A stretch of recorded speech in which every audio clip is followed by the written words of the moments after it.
അപ്പം എല്ലാവർക്കും പുതിയൊരു വീഡിയോയിലേക്ക് സ്വാഗതം. അപ്പോൾ ഇന്ന് നമ്മൾ പോകാൻ പോകുന്നത് അവെയ്റോ സിറ്റി പാർക്ക് എന്ന് പറഞ്ഞൊരു സ്ഥലത്താണ്. അപ്പോൾ ഈ അവെയ്റോ എന്ന് പറയുന്നത് തന്നെ ഏതാണ്ട് പോർട്ടോ എയർപോർട്ട്, അതായത് പോർച്ചുഗലിലൊരു പ്രധാന ഒരു എയർപോർട്ടാണ് പോർട്ടോ എയർപോർട്ട്. അപ്പോൾ അവിടെ നിന്ന് 1 മണിക്കൂർ ഡിസ്റ്റൻസ് ഉണ്ട്. അപ്പോൾ അവിടെയുള്ള ഒരു പാർക്കാണ് അവെയ്റോ സിറ്റി പാർക്ക് എന്ന് പറയുന്നത്. അപ്പോൾ ഇന്ന് നമ്മൾ ഇവിടുത്തെ കാഴ്ചകളാണ് കാണാൻ പോകുന്നത്. ആദ്യം തന്നെ നമുക്ക് നല്ലൊരു ഇൻട്രസ്റ്റിംഗ് ആയ കാഴ്ചയിൽ തുടങ്ങാം. അപ്പം ഈ പാർക്കിലെ തന്നെ ഏറ്റവും മനോഹരമായൊരു സ്ഥലമാണ് ഇപ്പം നിങ്ങൾ കാണാൻ പോകുന്നത്. അപ്പം ഇപ്പം തന്നെ നിങ്ങൾക്കറിയാം, നല്ല പൂക്കളുള്ള കാലാവസ്ഥയാണ്, സ്പ്രിംഗ് സീസണാണ്. അപ്പം എല്ലായിടത്തും നല്ല രീതിയിൽ പൂക്കൾ കായ്ച്ചിട്ടുണ്ട്. അപ്പം ഞാൻ ഈ പോകുന്ന വഴി തന്നെ നിങ്ങൾക്ക് ഈ പാർക്കിൻ്റെ പല കാര്യങ്ങളും പറഞ്ഞുതരാം.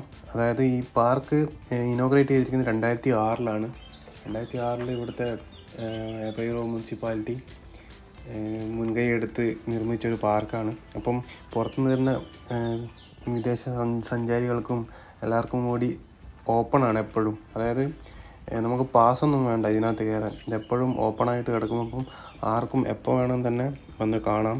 അങ്ങനെ ഒരു പ്രത്യേകതയുണ്ട്.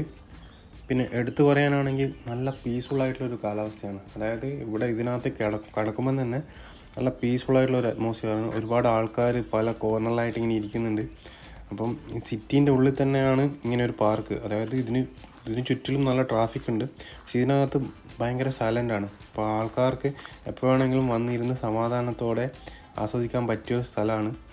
അപ്പോൾ നിങ്ങൾ കാണാം, ഇതിൻ്റെ ചുറ്റും ഇഷ്ടം പോലെ പൂക്കളുണ്ട്. അപ്പം ഞാനിത് നോക്കി എന്ത് പൂവാണെന്നറിയാം, അപ്പോൾ എനിക്ക് മനസ്സിലായില്ല. പിന്നെ എനിക്ക് തോന്നി നമ്മുടെ നാട്ടിലൊക്കെ കാണുന്ന കടലാസ് പൂവില്ലേ, ഏതാണ്ട് അതുപോലെയാണ് എനിക്ക് തോന്നിയത്. ആ പൂവാണെന്ന് തോന്നുന്നു. അപ്പോൾ ഈ ഒരു പ്രതിമ കണ്ടോ, ഇങ്ങനെയാണ് ഈ പാർക്കിൻ്റെ പേരിൻ്റെ കാരണം. അതായത് ഈ പാർക്കിൻ്റെ പേര് എന്ന് പറയുന്നത്, ആക്ച്വൽ പേര് എന്ന് പറയുന്നത് ഹെയ്മെ ഡി മെഗല്യാസ് ലീമ പാർക്ക്, അങ്ങനെയാണ് ഇത് അറിയപ്പെടുന്നത്. ഇങ്ങനെ ഇവിടുത്തെ പഴയ കവിയും സാഹിത്യകാരനൊക്കെയാണ്. അപ്പം അങ്ങയുടെ ഓർമ്മയ്ക്ക് വേണ്ടി ആണ് ഇവരിങ്ങനെ ഒരു പേരിട്ടേക്കുന്നത്. പിന്നെ ഞാനിങ്ങനെ കുറേ നേരം ഈ പാർക്കിനകത്ത് തന്നെ കുറേ നേരം ഇങ്ങനെ തെണ്ടിത്തിരിഞ്ഞ് നടന്നു. അപ്പോൾ ഒരുപാട് മരങ്ങൾ കാണാം. അപ്പോൾ ഞാനിങ്ങനെ അന്വേഷിച്ചപ്പം ഇതിനകത്ത് പൈൻ മരങ്ങളുണ്ട്, കോർക്ക് മരങ്ങളുണ്ട്, അങ്ങനെ പല രീതിയിലുള്ള മരങ്ങളുണ്ട്. അപ്പം ഞാനതൊക്കെ ഒന്ന് കാണാമെന്ന് വിചാരിച്ചു. അപ്പം ഇവിടെ നോക്കിയപ്പം ഓരോ മരത്തിന് താഴെയും അതിൻ്റെ ശാസ്ത്രീയ നാമങ്ങൾ എഴുതി വച്ചിട്ടുണ്ട്. അപ്പോൾ നമുക്ക് അതൊന്ന് കണ്ടു നോക്കാം, ഇതെന്താ എഴുതി വച്ചേക്കുന്നതെന്ന്. വായിച്ചാലൊന്നും മനസ്സിലാവില്ല, കാരണം പോർച്ചുഗലായിരിക്കും. അപ്പം നിങ്ങൾക്ക് മനസ്സിലാവുകയാണെങ്കിൽ ഒന്ന് നോക്കിക്കോ. അപ്പോൾ നമുക്ക് ഇവിടുത്തെ കാഴ്ചകൾ കണ്ടിട്ട് നേരെ താഴേക്ക് പോവാം. ഇതിപ്പം 2 തട്ടായിട്ടാണ് ഉള്ളത്. മുകളിലത്തെ സെക്ഷനിലാണ് ഞാനിപ്പോൾ ഉള്ളത്, ഇങ്ങനെ കറങ്ങിക്കൊണ്ടിരിക്കുന്നത്. അപ്പോൾ നമുക്ക് താഴെ ഇറങ്ങിയിട്ട് താഴെയുള്ള കാഴ്ചകൾ എന്താണെന്ന് കണ്ടു നോക്കാം. അപ്പം ഇവിടെ ഇപ്പം മെയിനായിട്ട് പൂക്കളും മരങ്ങളും മാത്രം ആണുള്ളത് മുകളിലത്തെ ഭാഗത്ത്. അപ്പോൾ താഴെ നല്ല ലേക്ക് ഉണ്ടെന്നാണ് അറിഞ്ഞത്. അപ്പോൾ നമുക്ക് ഈ ലേക്ക് ഒന്ന് കണ്ടു നോക്കാം. അപ്പം ഇത് ഇവർ ആർട്ടിഫിഷ്യലായിട്ട് ഉണ്ടാക്കിയ ലേക്കാണ്. അപ്പോൾ ഈ 2006 ഉദ്ഘാടനം ചെയ്തപ്പോൾ തന്നെ അവർ നിർമ്മിച്ചതാണ്. പക്ഷേ നല്ല രീതിയിൽ അവർ മെയിൻറ്റെയിൻ ചെയ്ത് കൊണ്ടുപോകുന്നുണ്ട്. പിന്നെ ഇത് കണ്ടോ നിങ്ങൾ, ഇവിടെ നിങ്ങൾക്ക് കാണാം ഈ വെള്ളം ഇങ്ങനെ വന്നുകൊണ്ടിരിക്കുന്നുണ്ട്. അതായത് ഈ പക്ഷികൾക്ക് വെള്ളം കുടിക്കാൻ വേണ്ടിയിട്ടാണ് ഇവർ ഇത് നിർമ്മിച്ചേക്കുന്നത്. അപ്പോൾ ഇതാണ് ഫ്ലോയിങ്ങും ആണ്, അപ്പോൾ കെട്ടി നിൽക്കുകയില്ല. അപ്പം കൊതുക് ശല്യമൊന്നും പേടിക്കേണ്ട ആവശ്യമില്ല. സംഭവം എന്തായാലും കൊള്ളാം. പിന്നെ ഒരുപാട് പക്ഷികളെ കണ്ടു ഞാൻ. കണ്ടോ, ഇവിടെ നിങ്ങൾ കണ്ടോ, പ്രാവ്, പിന്നെ താറാവ്, അങ്ങനെ ഒരുപാട് പക്ഷികൾ ഭയങ്കര പീസ്ഫുള്ളായിട്ട് എല്ലാവരും ഒരുമിച്ച് ഇങ്ങനെ ഇരിക്കുന്നുണ്ട്. അപ്പോൾ നമ്മളാരെയും അവരെ ബുദ്ധിമുട്ടിക്കുന്നില്ല, അവർ നമ്മളെയും ബുദ്ധിമുട്ടിക്കില്ല. പിന്നെ എനിക്ക് ഏറ്റവും അട്രാക്റ്റീവായി തോന്നിയത് ഇങ്ങനെയുള്ള കുറേ ബ്രിഡ്ജുകളാണ്. അപ്പോൾ ഈ ലേക്കിന് നടുവ് കൂടെ ആയിട്ട് 1-2 ബ്രിഡ്ജുകളുണ്ട്. അപ്പം നമുക്ക് ഇവിടെ വന്നിങ്ങനെ നിൽക്കാം. എന്നിട്ട് നമുക്കിങ്ങനെ അപ്പുറത്തെ 2 സൈഡിലെയും കാഴ്ചകൾ കാണാം. അപ്പം നമ്മുടെ കേരളത്തിനെ തോന്നിപ്പിക്കുന്ന രീതിയിലുള്ള കാഴ്ചകളാണ്. ചുറ്റിലും പച്ചപ്പും പിന്നെ എന്താണ് പറയുക, തടാകങ്ങളും. അപ്പം ഭയങ്കര എനിക്ക് മൊത്തത്തിൽ പോർച്ചുഗൽ വന്നപ്പോഴും എനിക്ക് തോന്നിയത് നമ്മുടെ നേച്ചറായിട്ട് ഭയങ്കരമായിട്ട് കണക്റ്റഡാണ്. അതായത് എവിടെ പോയാലും നേച്ചർ, നല്ല പച്ചപ്പും. ഈ മറ്റുള്ള യൂറോപ്യൻ രാജ്യങ്ങളെ അപേക്ഷിച്ച് നോക്കുമ്പം കുറച്ചും കൂടി നമുക്ക് റിലേറ്റ് ചെയ്യാൻ പറ്റിയത്, കേരളമായിട്ട് റിലേറ്റ് ചെയ്യാൻ പറ്റുന്നത് പോർച്ചുഗലാണ്. ഇപ്പം പോർച്ചുഗലിൽ എവിടെ, ഇപ്പം ഞാനിപ്പോൾ ചുമ്മാ ഒരു ഫോട്ടോ എടുത്തിട്ടാൽ നിങ്ങൾ വിചാരിക്കും ഇത് കേരളത്തിലെ ഏതെങ്കിലും ഒരു സ്ഥലമായിരിക്കും. അത്രയ്ക്കും സിമിലാരിറ്റീസ് ഉണ്ട് പോർച്ചുഗലിലെ ഓരോ നാച്ചുറൽ ബ്യൂട്ടീസും. പിന്നെ ഇതേ മറ്റൊരു പാലം കണ്ടുകൂടെ, പക്ഷേ ഈ പാലം അടച്ചിട്ടേക്കാണ്. അപ്പോൾ ഇത് എന്തോ പൊളിഞ്ഞിരിക്കുകയാണ്. അപ്പം ഇതിനി നന്നാക്കാൻ ആൾ വരേണ്ടി വരും, അറിയില്ല.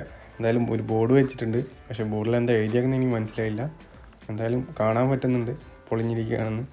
അപ്പോൾ ഇതിങ്ങനെ ഇരിക്കാനുള്ള സ്ഥലമാണ്. അപ്പോൾ ഇവിടെ ഇങ്ങനെ വന്നിരുന്ന് നമുക്കിങ്ങനെ ചുമ്മാ കാഴ്ചകൾ കാണാം. അപ്പോൾ ഭയങ്കര പീസ്ഫുള്ളായിട്ടുള്ള അറ്റ്മോസ്ഫിയറാണ്. പീസ്ഫുൾ എന്ന് പറയുമ്പോൾ തന്നെ ആൾക്കാരും വളരെ കുറവാണ്. പിന്നെ ഒന്നാമത് ഞാനിന്ന് വന്നപ്പോൾ തന്നെ വർക്കിംഗ് ഡേയ്സ് ആണ്. അപ്പം വർക്കിംഗ് ഡേയ്സിൽ എല്ലാവരും ജോലിക്ക് പോയിട്ടുണ്ടാവും. അപ്പം ഞാൻ ഒരു ഗ്യാപ്പ് കിട്ടിയപ്പോൾ ഇങ്ങനെ പുറത്തേക്ക് ഇറങ്ങിയതാണ്. പിന്നെ ഇവിടെ ഞാൻ നോക്കിയപ്പം ഇവിടെ സ്ഥിരമായിട്ട് വെള്ളം വന്നുകൊണ്ടിരിക്കുന്നുണ്ട്. അപ്പോൾ എനിക്ക് തോന്നുന്നത് അത് നന്നായി ക്ലീൻ ചെയ്യുന്നുണ്ടെന്നാണ് എനിക്ക് തോന്നുന്നത്. അല്ലെങ്കിൽ ഇത് കെട്ടിക്കിടന്ന് വൃത്തികേടാവും. പിന്നെ ഞാൻ വന്നപ്പോൾ തന്നെ കുറേ സ്കൂൾ കുട്ടികളെ കണ്ടു. പിന്നെ പിള്ളേർ അത്യാവശ്യം പല രീതിയിലുള്ള വാട്ടർ ആക്ടിവിറ്റീസിലും പങ്കെടുക്കുന്നുണ്ട്. അപ്പം ഞാൻ കണ്ടപ്പോൾ അവർ സിപ്പ് ലൈൻ ചെയ്യുന്നുണ്ടായി ഇതിൻ്റെ ഈ ലേക്കിൻ്റെ രണ്ടറ്റത്തുമായിട്ട്. അങ്ങനെ കുറേ കാഴ്ചകൾ കാണാം. പിന്നെ ഇത് താറാവ്, ഇങ്ങനെ ഒരുപാട് താറാവ്. പിന്നെ ഞാൻ നോക്കിയപ്പോൾ തന്നെ ഇവർക്കൊന്നും പേടിയില്ല. നമ്മളിപ്പോൾ അടുത്തോട്ട് പോവുകയാണെങ്കിൽ പോലും അവർക്ക് ഒരു പേടിയും ഉണ്ടാവില്ല. പിന്നെ ഞാൻ നോക്കിയപ്പോൾ ഇൻട്രസ്റ്റിംഗ് ആയി കണ്ടത് ഈ മുളയുടെ ഒരു ഗാർഡൻ ആണോയെന്നറിയില്ല, അവർ വളർത്തിയതാവാം. ഭയങ്കര എന്താ പീസ്ഫുള്ളായിട്ടുള്ള ഒരു അറ്റ്മോസ്ഫിയർ. ഇതിനകത്ത് ആൾക്കാരിങ്ങനെ വന്ന് ഇങ്ങനെ ഇരിക്കുന്നുണ്ട് പല സ്ഥലത്തായിട്ട്. അപ്പം ഞാനും കുറച്ച് നേരം സമയം അവിടെ സ്പെൻഡ് ചെയ്തു. എനിക്കും ഭയങ്കര പീസ്ഫുള്ളായിട്ട് തോന്നി. പിന്നെ ഇവിടെ കുറച്ച് നേരം സമയം സ്പെൻഡ് ചെയ്ത് ഞാൻ പുറത്തേക്ക് ഇറങ്ങി. അപ്പോൾ പുറത്തിറങ്ങിയപ്പോൾ ഒരു ബ്രിഡ്ജ് കാണാം. അപ്പോൾ ഈ റോഡിൻ്റെ രണ്ടറ്റത്തുമായി കണക്ട് ചെയ്യുന്ന ഒരു ബ്രിഡ്ജാണിത്. അപ്പോൾ ആൾക്കാരിങ്ങനെ ഇതുവഴിയാണ് പാസ് ചെയ്യുന്നത്. അപ്പം റോഡിൽ സീബ്ര ക്രോസ് ഉണ്ട്, എന്നാലും ഈ കുറച്ചുകൂടി അടിപൊളിയല്ലേ ഇത് കൂടെ ട്രാൻസ്ഫർ ചെയ്യാൻ. അപ്പം ഇവിടെ അത്യാവശ്യം നല്ല സ്പേസും ഉണ്ട് കൊടുത്തിട്ടുണ്ട്. അപ്പം താഴേക്കുള്ള കാഴ്ചകളും കാണാം. അപ്പോൾ ഇവർ ഇതിനെ ഉപയോഗിച്ചിരിക്കുന്നത് ഒരു അട്രാക്റ്റീവ് തിങ് ആയിട്ടാണ്.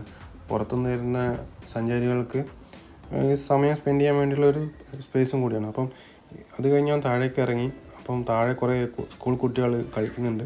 അപ്പം ഈ മെയിനായിട്ട് പിക്നിക്കിന് വേണ്ടിയിട്ട് ഈ സ്കൂൾ കുട്ടികൾ കൊണ്ടുവരുന്ന ഒരു പ്ലേസും കൂടിയാണിത്. അപ്പം ഞാൻ കുറച്ച് നേരം കൂടി അവിടെ ടൈം സ്പെൻഡ് ചെയ്തു. ഇനിയിപ്പം ഇന്ന് കാര്യമായിട്ട് വർക്കൊന്നുമില്ല. അപ്പം ഞാൻ മെല്ലെ ഇനി തിരിച്ചു പോകാമെന്ന് വിചാരിച്ചു വീട്ടിലേക്ക്. അപ്പോൾ പോകുന്ന വഴിക്ക് ഇങ്ങനെ കുറച്ച് വോളാട്ടും കൂടി കണ്ടു. സംഭവം എന്തായാലും കൊള്ളാം. ഇന്നത്തെ ദിവസം അടിപൊളിയായിരുന്നു. അത്യാവശ്യം നന്നായി ടൈം സ്പെൻഡ് ചെയ്തു. ഭയങ്കര പീസ്ഫുള്ളായിരുന്നു. അപ്പം ഇനിയും ടൈം കിട്ടുമ്പോൾ ഞാൻ ചിലപ്പോൾ ഇവിടെ വന്നിങ്ങനെ ഇരിക്കും. നമുക്കെന്തായാലും ഈ നാച്ചുറായിട്ട് എത്ര വന്നിരുന്നാലും ബോറടിക്കില്ലല്ലോ. അങ്ങനെ അപ്പം ഇന്നത്തെ കാഴ്ചകൾ ഇവിടെ കഴിഞ്ഞു. അപ്പോൾ അടുത്ത വീഡിയോയിൽ പുതിയ വിശേഷങ്ങളായിട്ട് നമുക്ക് കാണാം. അതുവരേക്കും ഗുഡ് ബൈ.